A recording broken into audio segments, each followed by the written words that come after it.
Mr. Arthur, and this is part of our National for Biology course, and today we're looking at how the body maintains the correct internal body temperature. And in this video you're to tell me the normal average human body temperature, the apparatus we use to measure temperature, and then be able to describe the actions the body takes to cool down when it's too hot, and to describe the actions the body takes to heat up when it's too cold. So humans are warm-blooded. You get cold-blooded and warm-blooded animals. Cold-blooded animals, as the name suggests, their blood is cool. They do not keep an internal body temperature. Whatever temperature the external environment is, that will be their body temperature. Animals, such as mammals, dogs, humans, monkeys, tigers, they're all warm-blooded. Even if it's too hot or too cold outside, within limits, they can try and maintain the same body temperature inside. So because we're warm-blooded, our blood has warmth, and we are trying to keep our body at that correct temperature so that our body works correctly. So how does that happen? Well, homeostasis seems like a big word, but it just means that we're maintaining the body conditions at the normal, which is that dotted line there, a bit like the Goldilocks, okay? It has to be just right. If it becomes too high and goes above the dotted line, then there's a corrective response, and that brings it back to the dotted line, which is the normal. If it goes below the normal, like the graph does next, there's a corrective response in the body that carries out actions to bring it back up to the normal. So it doesn't stay exactly on the normal, your body is continually going above and below the normal, but the body uses corrective responses to bring it back to the normal. And that's what we're going to learn about. So homeostasis is a state of steady internal physical and chemical conditions by a living organism. Now that's a huge mouthful, and you don't have to worry about learning it. Basically, we're going to look at how we maintain the body temperature and how we maintain the blood glucose levels within the correct levels for us to survive. So let's look at temperature. Humans should be 37 degrees Celsius, and we use a thermometer to measure our temperature. Now this person is too hot. That's because their body temperature has increased above 37. So in any test question, when it says above 37, that means you're too hot. So our body responds by trying to lose heat to cool down. So two questions. Why does your face look red when you're too hot? And why does your skin get wet? Because everybody's been too hot, so think about what you experience, and then we'll try and learn the biology behind that for your test question answers. Well, your skin becomes wet because you're sweating. When the sweat evaporates, that helps to cool the body down. You have hairs on your arms and legs, and they lie flat when you're too cold. When you're too warm, sorry. Also, your blood vessels don't move, but they can increase the blood flow near the skin. So the reason why you're red in the face is because more blood is flowing near the skin, and because the blood's warm, you lose heat from your blood. So when you're too warm, you're red in the face because your body's trying to lose that heat from the blood. So here's the list to write down. So the heading is too hot, so it's above 37 degrees. All these actions are about reducing the heat to cool back down to normal. So you have to increase sweating, the hairs lie flat, and the blood vessels get wider. Note, you can't say smaller, it has to be width, so wider. The fancy word for that is vasodilation, but you can just say get wider. You have to explain that. That means more blood flows near or to the skin. That means you lose more heat. Let's look at that in a bit more depth. So there's a blood vessel on the top left. Now two things can happen to that blood vessel. It can vasoconstrict, which means it gets narrower, or it can vasodilate, which means the channel can get wider. So your blood is warm. This means you lose heat from your blood. The more blood that flows near or to the skin, the more heat you're going to lose. Now be careful with your wording when describing this. People make mistakes by saying things like the blood vessels move, because they don't. They don't become bigger or smaller. You're just going to talk about the width changing. So if it becomes narrower, it's a decrease in blood flow. If it becomes wider, it's an increase in blood flow. So if you are too hot, which of the images would happen up there on the top? So too hot, you want to lose more heat. If you want to lose more heat, you need more blood near the skin. So therefore, if you're too hot, it'd be vasodilation. Wider means more blood flow near the skin, means more heat loss. If you're too cold, it's the opposite. You want less heat loss, so vasoconstriction means less blood flows near the skin. Okay, so your body temperature goes below 37 degrees, what happens? So our body wants to either lose less heat now, or it wants to generate heat. So again, think why your face would then look pale or kind of bluish if you're too cold.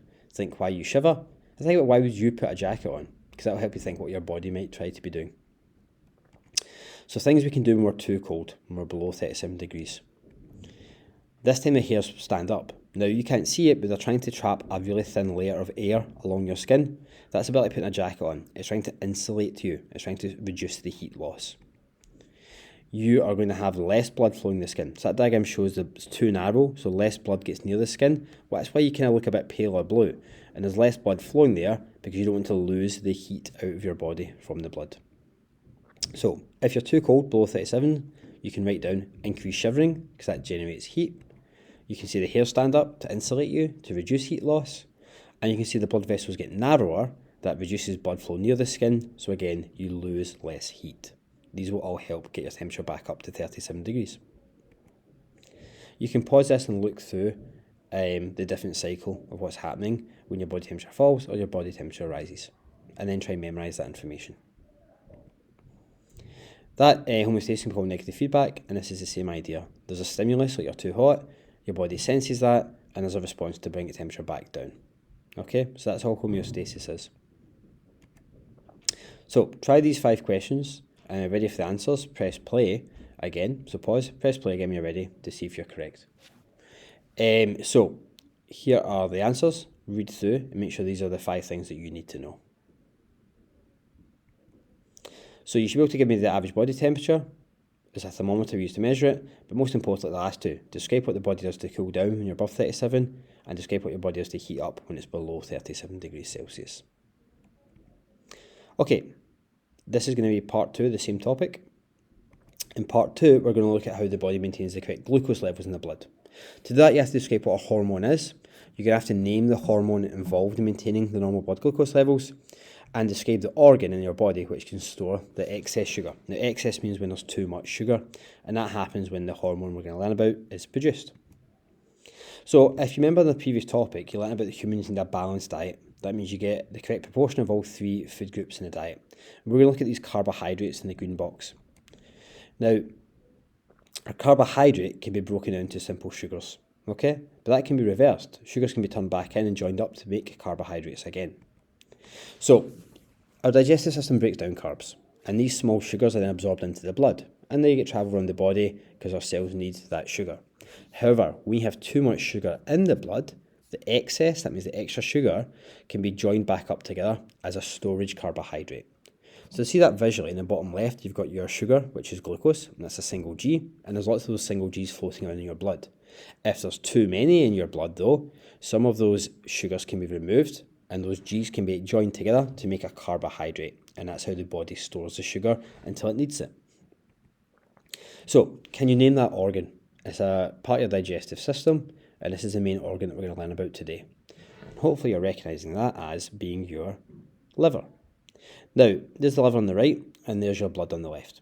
Now, the correct blood glucose levels, that's fine. Your body's measuring how much glucose is in the blood, and if it's at the correct level, nothing happens. A bit like our homeostasis graph right at the start.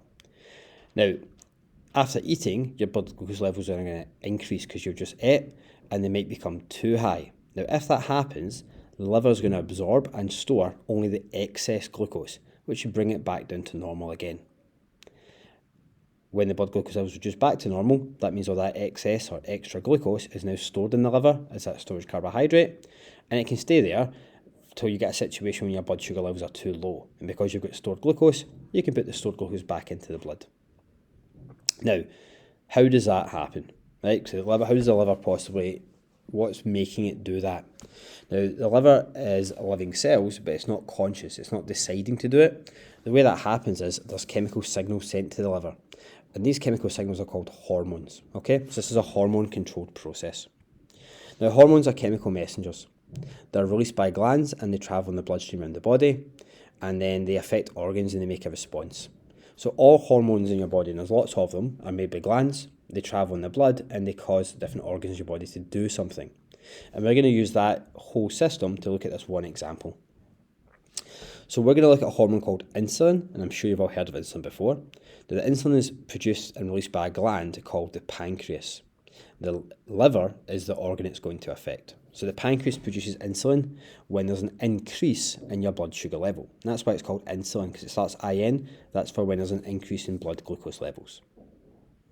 And that's what this shows here. So optimal means the best blood glucose level.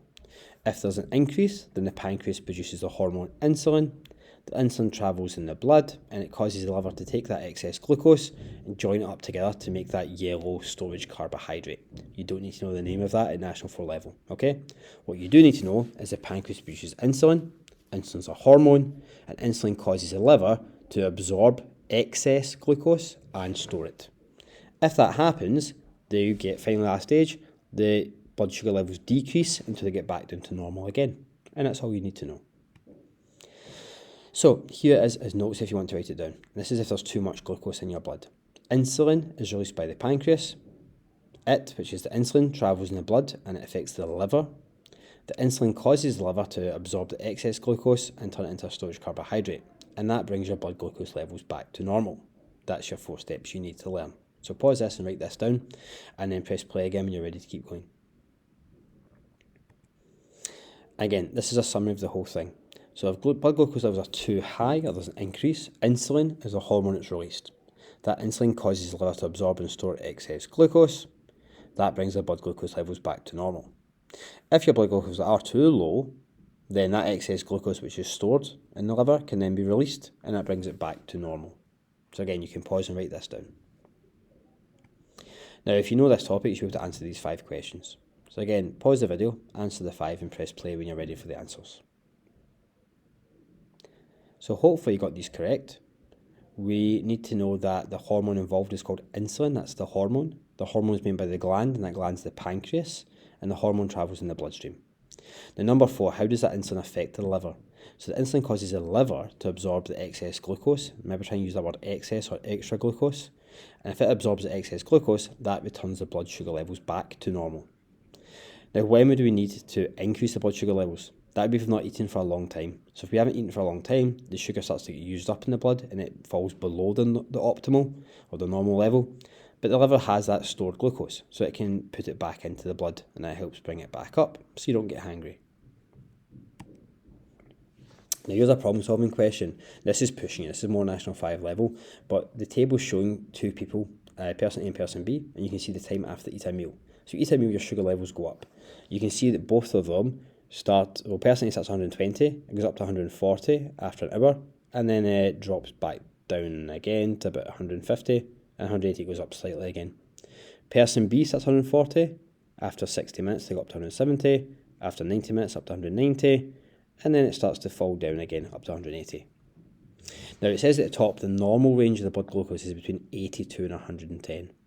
So which of the statements is correct? Person A has always stayed within the normal. So to answer that, we have to know the normal at the top is between 82 and 110. Person A, straight away, they're 120. That's out with normal, so A is false. B was out with it after 180 minutes. So within 180 minutes, read across to person B, and that's 160. And 160 is out with the normal. So I think that's true. So I'm going to tick that one. But I'll check C and D are wrong. So person B had twice the level as person A after 180. So person A was 90. If we times 90 by 2, it's 180, not 160. So C is false. A and B both had their highest levels 90 minutes after eating. So person A, after 90 minutes, is 110. That's not the highest level, so that's false. So B was correct. That's practicing the skill of just understanding data. Okay, people with type 1 diabetes need to inject insulin. That's because their body doesn't make the hormone themselves. Their pancreas isn't producing insulin, so they inject it after eating. Then you've got different information about it. So there's 4 types here, P, Q, R, and S. It tells you the time it takes to start working. It tells you the time for insulin to peak. That means it's when insulin levels get to the highest. And it tells you if the duration, how long the insulin lasts in the blood. Use information in the table, answer the following question. A fast-acting type of insulin can be injected just before meals. Identify the type of insulin best suited for that. So you want fast-acting. So the first one says time for insulin to start working. The fastest one is after 15 minutes. And it's going to peak after only half an hour. So that's good for fast acting. So I would suggest S is best for that situation. Same data, different question. Another type of insulin can be injected once a day to provide a steady supply of insulin to the body. Now we've got to look at heads and think which one relates to that. So it's not about working fast, it's about it lasting for a long term. So I want to inject it once a day. So duration in the blood P has the highest duration, it pretty much lasts 24 hours. So I would suggest that P would give us that answer. It's a steady supply of insulin because it lasts for the full hour.